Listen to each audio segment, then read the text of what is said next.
Welcome to another episode of the Investment Immigration Podcast, brought to you by Uglobal. I'm your host, Salman Siddiqui. So today we're going to focus on Italy. Now, we all know that Italy has this investor visa program. It also has the startup visa program for quite some time now. And we're going to talk about, whether the options there are still feasible for foreign investors and immigrants, given the fact that there are a lot of changes happening in Europe. There are also, some updates happening with some strange new laws coming in. For example, we heard recently that 2,000 euros have to be paid by foreigners if they are living in Italy. But does that apply to foreign investors and business people? We don't know that. We're going to clarify that in this episode. We're also going to find out whether there are some changes to the tax regime. There's some talk about that. So we're going to cover that as well in this episode.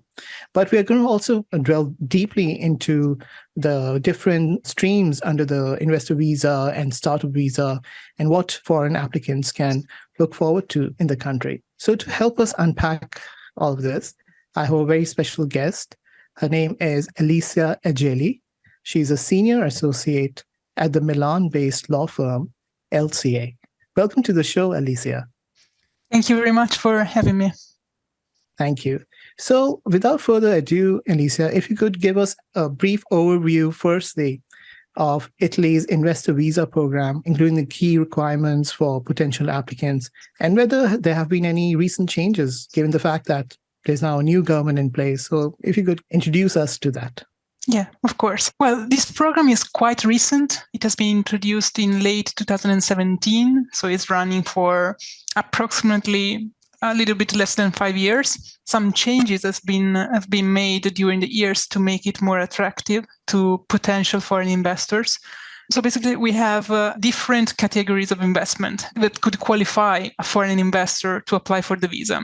You may choose to invest in equity of companies incorporated and operating in Italy. You may choose to invest in innovative startups, which are startups with the requirements set forth by Italian law to be registered in a special section of the company's register due to the innovative features of the company. You may also invest in philanthropic projects sponsored by the Italian government, or you may choose to invest in government bonds. Of course, the amount of the investment is different depending on the target of the investment. In this respect, we had a couple of years ago a change.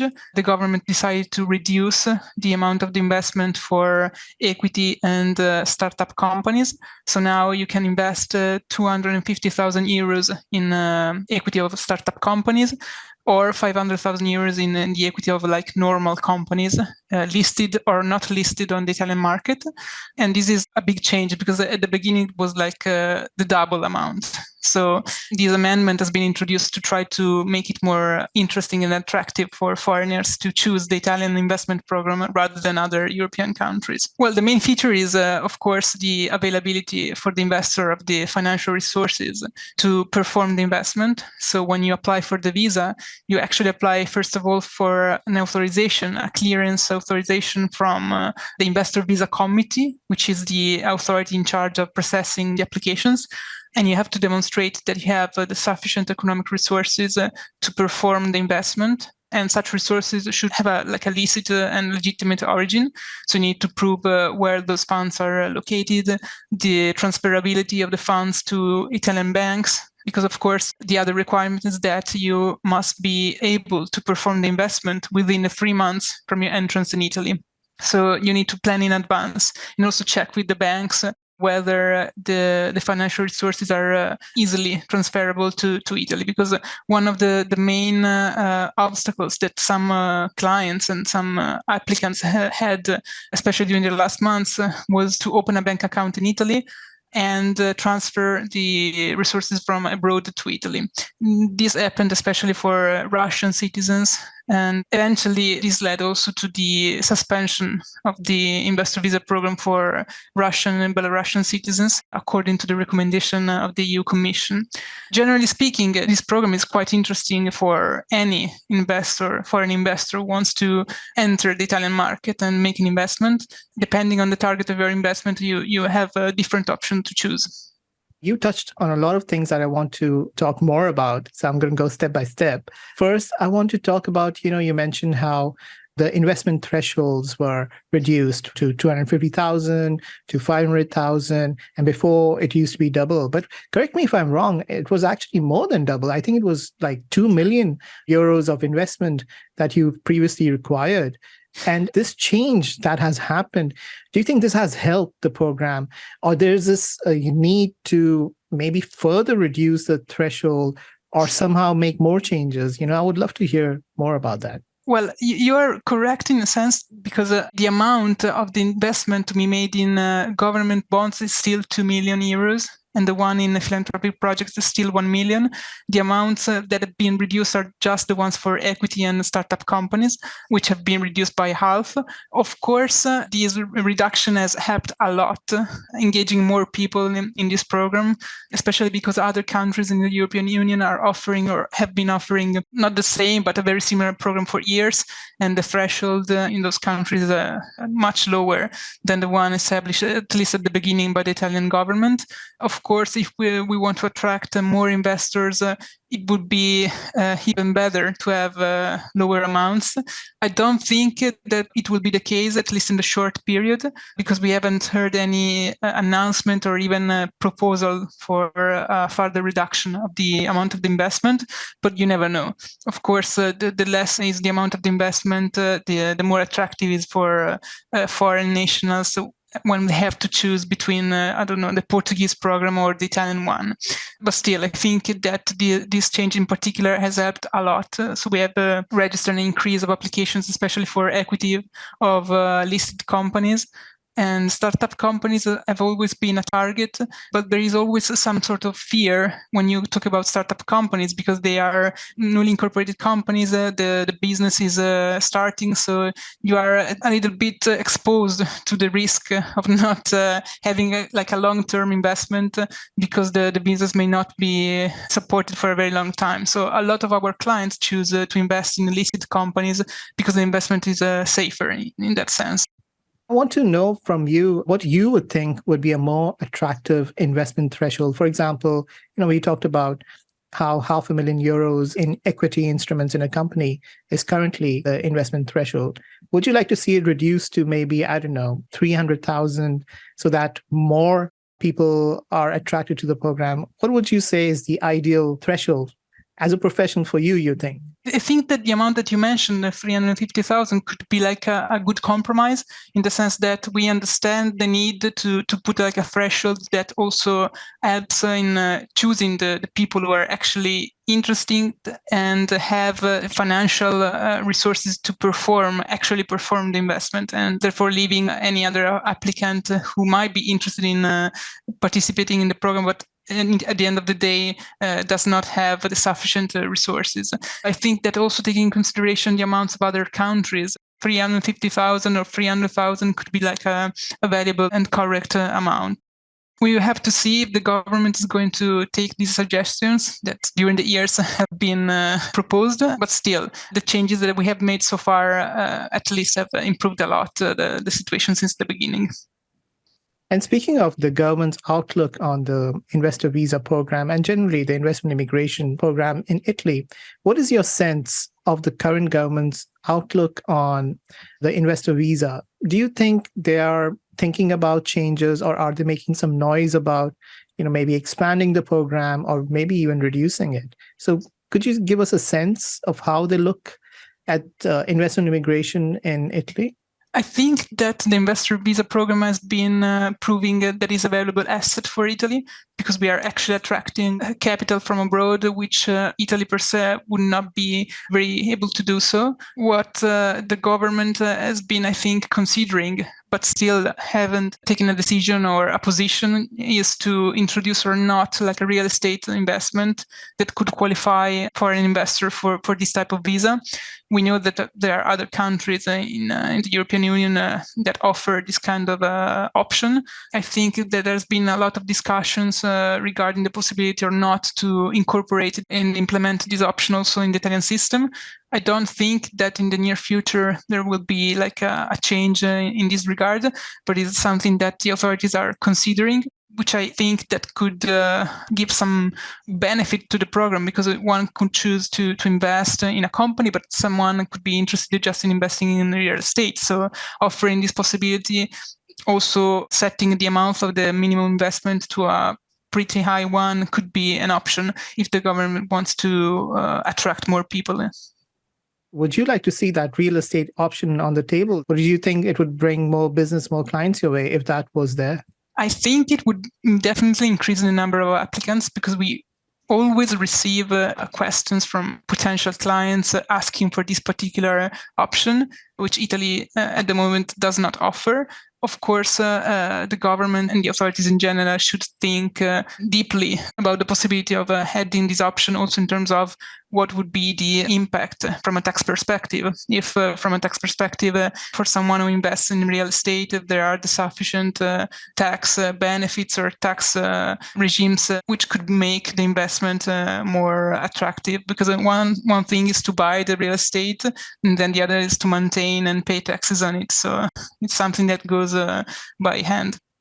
There was something else that you also mentioned earlier, was about how opening a bank account is a huge challenge for some applicants, especially for Russians and Belarusian. And I've heard that before also in other programs, especially in the EU countries. What is the current status? Is it just for Belarusian and Russian applicants who find that trouble in opening an account, or is it also quite common for applicants from other non-EU countries? Generally speaking, opening a bank account for a foreigner who's not a citizen of any European Union, who does not have at least a double passport, is tricky. What we have seen in the last months, especially for Russian and Belarusian citizens, is that some Italian banks have decided not to even take in consideration the opening of a bank account for those citizens. I think because of the current political and situation we are facing with the war and so on. Also with the measures that have been taken by the European Union towards Russia, the controls and the verifications and the checks that the banks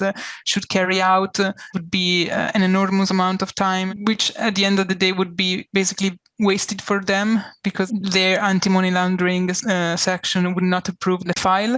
So they decided since the very beginning not to take in consideration those applications. And for other foreigners, I think that it's also important to choose wisely the bank you want to work with for the opening of the bank account. There are some banks which are more used to process applications from US citizens, some others from other regions. So for other citizens, I don't think that there is like an obstacle that prevents them to arrive to the result. Still, the process is going to be pretty bureaucratic and difficult, because at the end of the day, they are opening a bank account in Italy. In Italy, the bureaucracy is a nightmare for anybody. So I don't think that this situation will expand to other countries, just to Russian and Belarusian. For other citizens, a solution can be found. Speaking of the solution bit, so that's, I think, where you come in, and you then provide the solutions to your clients. Let's talk a little bit about how do you then guide them towards a solution, and what is the common mistakes some clients make in terms of, documentation maybe, and how do you solve that problem then? Well, the most important thing is to prepare in advance all the documents that we know that banks are going to ask for the opening of the bank account, to make sure that the documents which are prepared and issued abroad are translated in Italian, that the translation is in a format accepted by Italian institutions, that the apostille or the legalization of the document is made according to the rules applicable in Italy. So make sure that every document is prepared in advance and if not issued in Italian with the proper legalization and translation. The most important thing, I think, is to have communication with the officers of the bank. So our plus is to guide and be by side with the client at every step, make sure that the communication from the bank to the client and vice versa is effective, because sometimes banks use some, I don't know, for example, words or terms which are not very familiar for a foreigner. So we make like a translation in terms of carrying forward the message that the bank really needs to send to the person and vice versa. So we can make sure that no time is wasted and no energies are wasted. The entire process for this whole application for the investor visa in Italy, what are the current timeframes these days? Is it taking more than 6 months or maybe a year? What's happening right now? Yeah, no, I would not say that the timing is longer than 3 months. Of course, a huge part of the process is preparing the documents. So I can say that the investor visa committee will issue the decision after 30 days from the filing of the application, which is true, and it's what the law says. But you have also to take into account the timing for the preparation of the documents that you file along with the application. And this is something that it's a little bit up to the client, because we can guide the client in terms of what documents are needed, how they should be issued, how they should be translated and legalized.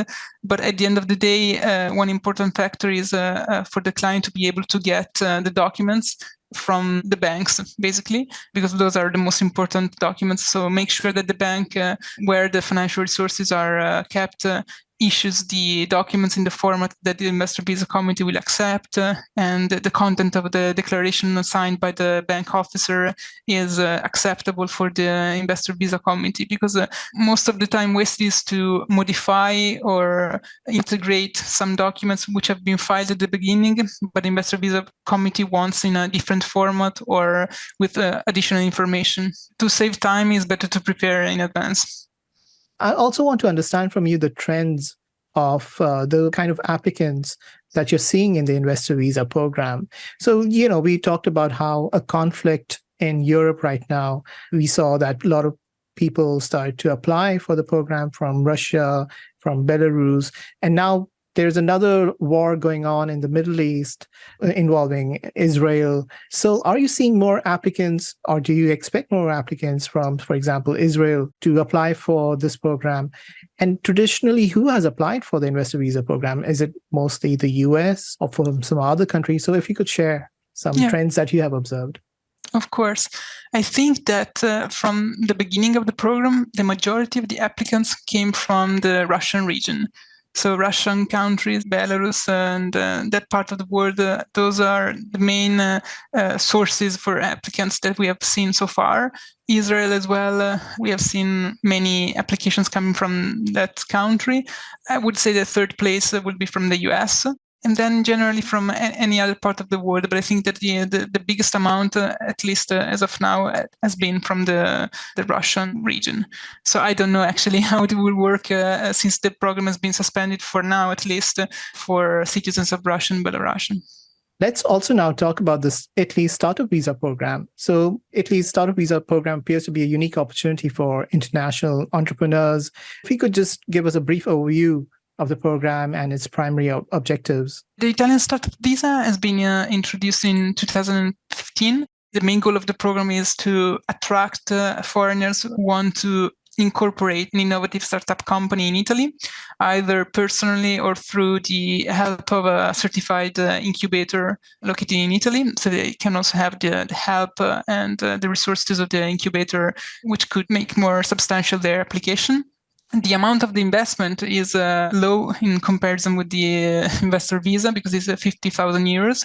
But the main goal here is to incorporate a company. So you don't have to invest in a company already existing, but present like a program and a business plan for the incorporation and activation of a new company in Italy, which could be qualified as an innovative startup because of its features.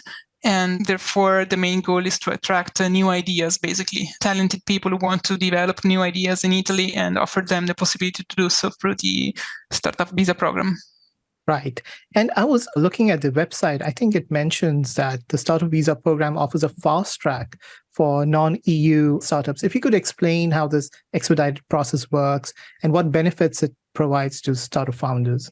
Sure. It's expedited because all the application is handled digitally. So same as the investor visa program, but differently from any other type of visa provided by Italian law. The application is filed through a dedicated web portal. The committee that is in charge of evaluating the applications should and actually does issue their decision within 30 days from the submission of the application, which is a very short time compared to other types of visas. And everything is carried out through the web portal. So then the applicant goes to the Italian embassy or consulate and applies for the visa, enters Italy, and completes the process in Italy. And this is a very big step forward if you compare the process with other typical and standard visa process for other types of visas, because the waiting time to get to the point of having the possibility to get the visa and the passport and enter Italy in the most cases is not 30 days, it's months. So this is why it's called the fast track. No, totally. 30 days is excellent. And if you could explain, what is the visa that they get? Is it just for 1 year? Is it for 3 years? And also, I should have asked for the investor visa as well. It's a renewable visa, right? That you have to renew every year or every 3 years? For the startup, you usually get a 1-year visa, and then you are able to renew it as long as the conditions for the issuance are met. You don't renew the visa, actually. You renew the residence permit that is granted to you once you get to Italy. You apply for the residence permit, and then you're able to renew it. The startup visa falls under the category of a self-autonomous work visa. So it's linked to the number of quotas available each year set by the quota mechanism, the Decreto Flussi. So it's a self-employed visa. While the investor visa is a very specific and different category of visa. It's the investor visa. There is no one other like that. It's granted for 2 years. Then once you enter Italy, you perform the investment, you apply for the residence permit, you get a residence permit of 2 years, and you're able to renew it as long as you keep the investment. You don't modify the investment in any part. So sticking with this startup visa thing, Italy is known for its vibrant startup ecosystem, especially in cities like Milan and Rome. So how does the startup visa program integrate entrepreneurs into this ecosystem? And what support can they expect from the government and local organizations there? Yeah, there are a lot of local organizations, a lot of incubators which are present, I would say, all over Italy. So startups, founders may want to apply for seed programs or other acceleration programs offered by those incubators, and so get the consultancy and all the services that an incubator can provide. And this will help, of course, developing the business once they are landed in Italy with their project. And there are always opportunities in terms of financings and other benefits that a startup company can apply for, because they are dedicated to this kind of companies. So overall, I would say that being a startup founder and having a startup company in Italy is quite beneficial in terms of benefits, tax benefits, in terms of financing, access to credit, and access to services provided by incubators. And what have you observed, Alessia? I wanted to ask. This program has been there for 2015, right? So it's a popular program compared to the other visa options that we have. Or if it's not, what needs to change to make it popular, in your opinion? I think it's popular in terms of the interest shown by potential applicants, because it's very attractive for founders who want to incorporate a business in Italy. The amount of the investment is not as high as the one of the investor visa, and the startup ecosystem in Italy is quite developed, so they can be helped once they arrive in Italy. The only thing that may prevent them to use this particular path is the fact that it's not an unlimited program, in the sense that each year the Italian government sets the amount of the quotas that can be dedicated to self-employment visa. And since the startup visa falls under the self-employment category, it's not open to anybody within the number of quotas dedicated for each year. So that's, I think it's the only, I would say, negative thing when the founder wants to evaluate the different options. Finally, on this point of the startup visa, I would also like to know from you the kind of startups the Italian government is interested in. Are there any specific industries or sectors that align with the program's goals? I know a lot of countries talk about the tech side of startups are the most popular. Anything to do with AI now is the buzzword, is a guaranteed, supposedly, a route to the visa. Is it the same here? Yeah, it's pretty much the same. I would say that the high-tech startups, which are active especially in sectors like, I don't know, logistics, IT, life sciences, clean tech, they're the most considered and most attractive for the Italian government. We're coming close to the end of our show, but before I let you go, I want to talk to you about this announcement that I've heard about changes to the non-habitual resident tax regime that Italy has.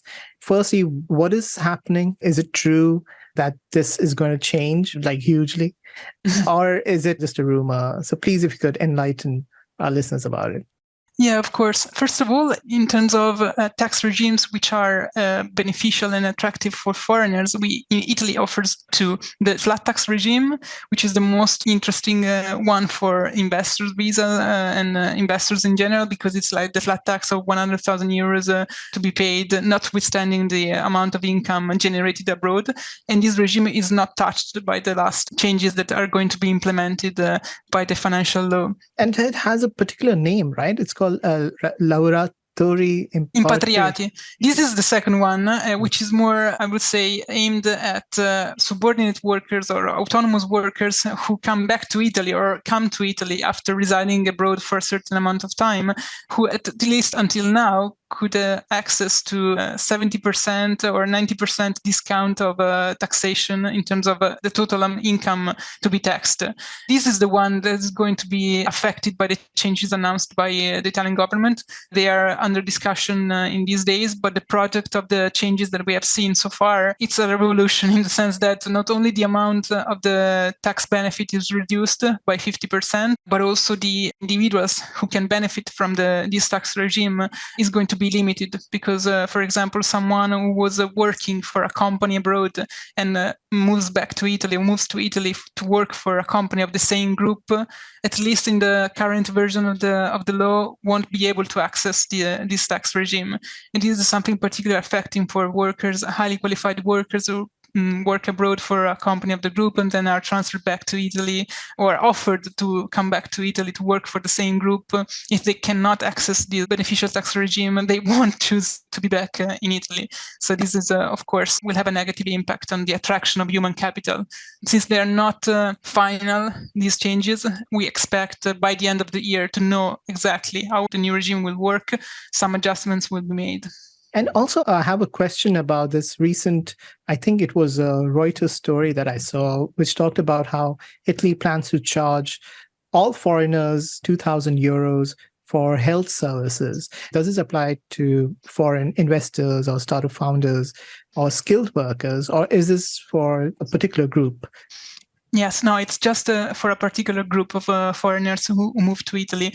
If you get a visa for work as a subordinate worker, autonomous worker, investor, you have the right and obligation to register with the health national system. The registration is free of charge, so you access then the health national system. But then if you are a foreigner who, for example, gets the elective residence visa, holders of the elective residence visa are not obliged. They have just the right, not the obligation to register with the health national system. So far, they have been obliged to pay around 350 euros per year. What has been done is that the amount of the registration fee is going to be higher, up to 2,000 euros, but just for a limited number of individuals with a particular visa and residence permit.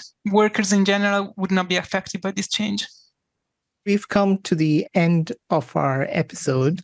There are so many other things that I wish we had the time to discuss. But before I let you go, I'll give you 30 seconds to make your pitch for Italy's startup visa program, investor visa program, all the other programs. And how would you tell people that, hey, this is the program to go for? Thank you for the opportunity. I think that anybody knows the beauties of Italy in terms of landscape, in terms of food, in terms of the social system. I think that with the investor visa program and the startup visa program, you have also the opportunity to invest in a business already existing and running in Italy, or start your own business with a lot of help from the Italian authorities. So we have seen in the years an increase of the numbers of applicants and the numbers of positive applications. So people who have actually gained and obtained the visa and the residence permit and who are enjoying the beauties of Italy. We are, of course, available to guide you through the entire process, which at times may seem difficult to understand, but with our guidance, of course, you will find the solution most suitable for your needs. Thank you so much, Alessia, for being part of the show. I mean, I learned a ton from you. So, it's always a pleasure to talk to you. And in the end, I would want to make a shout out to our listeners that please stay tuned to our podcast. We will be bringing you guests from all around the world to talk about more investment immigration programs. So stay tuned and thank you. Thank you very much.